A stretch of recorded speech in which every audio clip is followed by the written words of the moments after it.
RO plant में एंटीस्केलेंट की dose को कैसे कैलकुलेट किया जाए। आरओ प्लांट के अंदर जो एंटीस्केलेंट हम डोज करते हैं उसकी कैलकुलेशन कैसे की जाएगी, उसका जो डोजिंग रेट है वो कैसे बनाया जाएगा, और एंटीस्केलेंट के जो पीपीएम रिक्वायर्ड होते हैं उन्हें कैसे डिटरमाइन किया जाएगा कि 2 पीपीएम पे डोज बनानी है, 3 पीपीएम पे बनानी है, 5 पीपीएम पे बनानी है। और सबसे इम्पॉर्टेंट चीज़, कुछ वाटर क्वालिटी ऐसी होती है, मतलब आरओ फीड वाटर आपका ऐसा होता है जहां आपको एंटीस्केलेंट की कोई ज़रूरत नहीं होती, और कुछ आपका जो वाटर क्वालिटी ऐसी होगी जहां आपको एंटीस्केलेंट ज़्यादा रिक्वायर्ड होगा। तो सब कैलकुलेशन मैं आपको बताऊंगा, आप लोगों से शेयर करूंगा, तो वीडियो के साथ बने रहिए। और जिन लोगों ने चैनल को सब्सक्राइब नहीं किया उनसे रिक्वेस्ट है, चैनल को सब्सक्राइब करके बेल आइकन को प्रेस करें ताकि जो भी नई आने वाली वीडियो है उसका नोटिफिकेशन आप तक बआसानी पहुंचे। तो चलते हैं अपने टॉपिक की तरफ। सबसे पहले मैं आपको आरओ प्लांट में केमिकल की डोजिंग कैलकुलेशन कैसे की जाती है वो मैं आपको बताता हूं। तो उसके लिए मेरे पास एक फार्मूला है, वो मैं आपको बताता हूं। फार्मूला हमारे पास है फीड फ्लो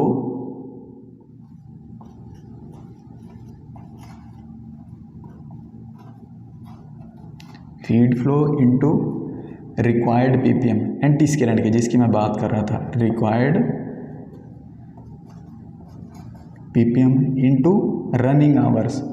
आरओ प्लांट आपका कितने घंटे चलता है, रनिंग आवर एक दिन में, ठीक है। ये RH से मैंने कैलकुलेट कर लिया। तो फीड फ्लो, आपके आरओ प्लांट की कैपेसिटी कितनी है। फर्ज करें आपके आरओ प्लांट की कैपेसिटी 10 मीटर क्यूब का है, तो इसको लीटर में कन्वर्ट करते हैं। 10,000 लीटर का है, 10,000 लीटर इसको per hour into required ppm कितने हैं, हम 5 पीपीएम करते हैं। 5 पीपीएम पे हमने डोज करनी है।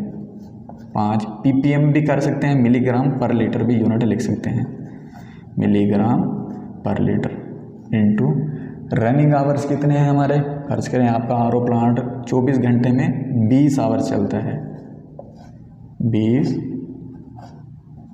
आवर्स, ठीक हो गया। अब ये देखिए यूनिट को कन्वर्जन करते हैं, आवर से कट गया, लीटर से चला गया और मिलीग्राम बच गया, ठीक है। अब ये हमारा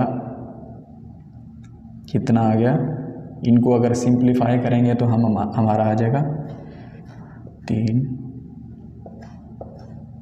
ये हमारा आ गया मिलीग्राम में, ठीक है।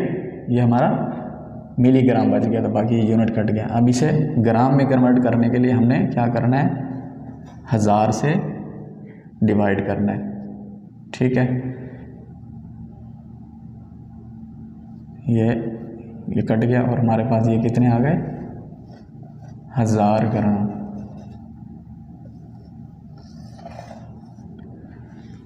ये आपके पास 1000 ग्राम आ गए एंटीस्केलेंट की डोजिंग। एंटीस्केलेंट की डोजिंग के लिए आपको 1000 ग्राम, 20 घंटे आपका आरओ प्लांट चलते हैं। आपके आरओ प्लांट की capacity 10 metre cube per hour है। 5 पीपीएम की डोज पे अगर आप कैलकुलेट करेंगे आप तो 1000 ग्राम यानी कि 1 लीटर आपको केमिकल डालना होगा। अब उसको टैंक में 1 लीटर में कितना पानी डालें, तो उसके लिए मैं आपको बताता हूँ क्या करना होगा।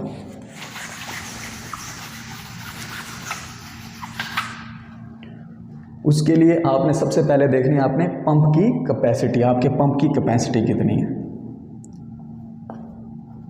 आपका जो डोजिंग पंप है उसकी कैपेसिटी कितनी है। आमतौर पर जो डोजिंग केमिकल डोजिंग पंप होता है, जो मैटरिंग पंप होता है, उसकी 6 लीटर उसकी कैपेसिटी होती है, 6 litre per hour. Mostly 90% pump 6 litre per hour पे डोज करते हैं।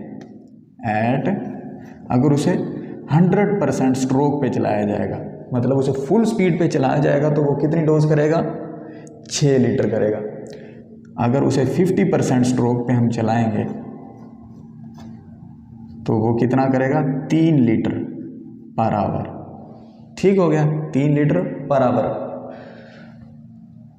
और हमेशा आपने 50% स्ट्रोक पे डोजिंग को रखना है। डोजिंग जो आपने कैलकुलेट करनी है 50% पे रख के उसको करनी है, ताकि कम ज़्यादा आपको करना पड़ जाए तो आप बढ़ा भी सकें, कम भी करने। अगर आप 100% पे ही अपनी डोज को कैलकुलेट करेंगे तो उससे क्या होगा, अगर आपने डोजिंग बढ़ानी होगी तो आप 100% से ज़्यादा पे तो जा नहीं सकते, इसलिए मार्जिन रखें 50% पे। 50% की स्पीड पे 3 लीटर 1 घंटे में डोज करेगा। तो हमारे पास ये आया कितना था, 1000 ग्राम आया था, जो हमने केमिकल यानी कि 1 लीटर केमिकल था। आपका आरओ प्लांट हमने क्या अज्यूम किया था, कितने घंटे चलता है, 24 घंटे में 20 घंटे चलता है। तो 20 घंटे चलेगा, 20 ज़रब ये 3 लीटर डोज करता है, 1 घंटे में 3 लीटर डोज करता है, तो 20 घंटे में कितना करेगा, 60 लीटर डोज करेगा। 20 घंटे आपका आरओ प्लांट चलेगा तो ये 60 लीटर डोज करेगा। तो आपने केमिकल की डोज किस तरह बनानी है, 59 लीटर वाटर प्लस 1 लीटर एंटीस्केलेंट। ठीक है, तो ये क्या हो जाएगा आपका 60 लीटर का, आपकी 60 लीटर की डोज बन जाएगी। 60 लीटर कितने, 20 घंटे में आपका ये चलेगा। ये ठीक है, आपको समझ आ गई होगी। पहले हमने डोजिंग जो है ना हमने निकाले, कितना निकाला, 1 लीटर निकली। आपका 10 मीटर क्यूब का आरओ है, 20 घंटे चलता है, 5 ppm की डोज पे हमने बनाया तो 1000 ग्राम बना, मतलब 1 लीटर बना। अब उसे हमने उसका सॉल्यूशन बनाना है, उसका टैंक के अंदर केमिकल बनाना है, तो उसमें हमने निकाला, पहले पंप की कैपेसिटी को देख के कितने घंटे चलता है। तो आपका जो पंप है 1 घंटे में 3 लीटर कर रहा है, 20 घंटे में वो 60 लीटर करेगा, यानी कि आपका वो पूरा केमिकल कंज्यूम हो जाएगा। तो 59 लीटर वो हो गया, 1 लीटर एंटीस्केलेंट हो गया, तो 60 लीटर ही हमने बना लिया ताकि वो पूरा 20 घंटे चले।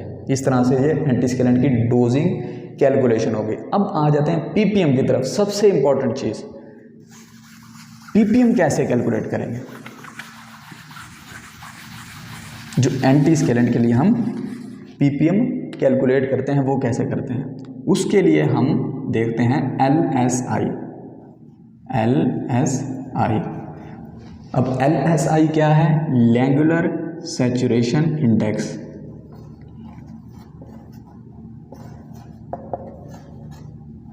लैंगुलर सैचुरेशन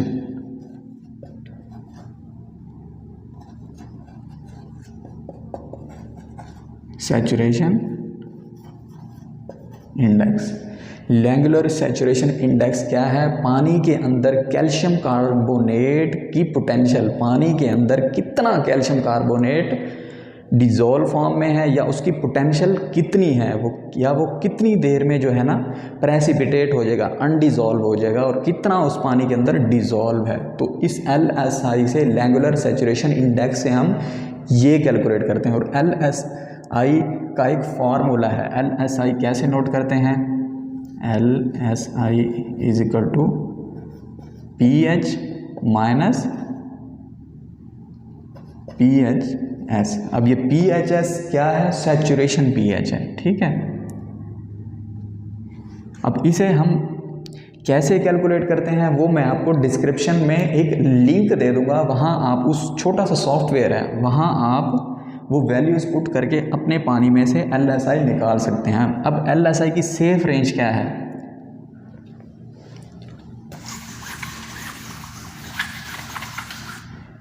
जो LSI की सेफ रेंज है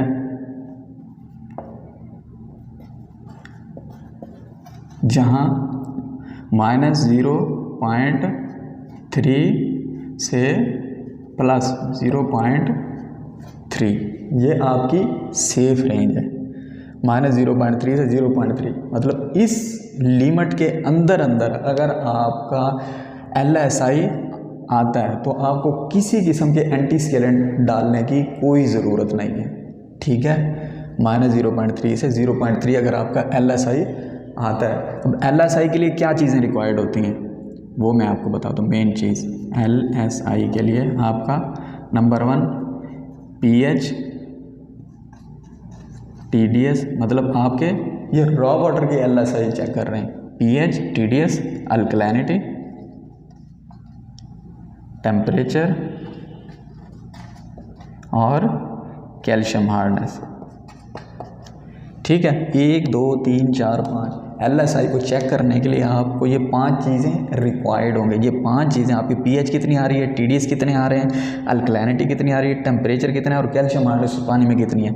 ये सारी वैल्यूज़ आपने LSI का जो मैं एक फार्मूला दूंगा आपको, लिंक डिस्क्रिप्शन में मैं आपको दे दूंगा, वहाँ पर जाके आपने ये वैल्यूज़ पुट करनी है।